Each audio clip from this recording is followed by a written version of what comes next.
1947ஆம் ஆண்டு ரஜினியின் நடிப்பில் வெளியாகியிருந்த திரைப்படம் பிரியா.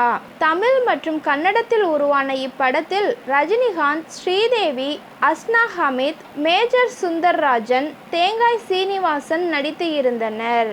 இப்படத்தில் ரஜினி, அஸ்னா ஹமீத்தின் டூயட் பாடல் என்னுயிர் நீதானே அப்போதே சூப்பர் ஹிட் ஆனது. நடிகை அஸ்னா ஹமீத் பிரியா திரைப்படத்தில் சுபத்ரா கதாபாத்திரத்தில் மலாய் இந்திய பெண்ணாக நடித்து இருப்பார். சுபத்ரா கதாபாத்திரத்தில் நடித்ததன் மூலம் தமிழ் ரசிகர்கள் மனதில் இடம் பிடித்தார் நடிகை அஸ்னா ஹமீத். இந்த நிலையில் நடிகை அஸ்னா ஹமீத்தின் சமீபத்திய புகைப்படம் ஒன்று வெளியாகி உள்ளது.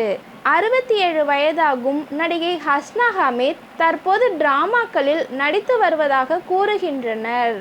இதோ நடிகை அஸ்னா ஹமீத்தின் புகைப்படம்.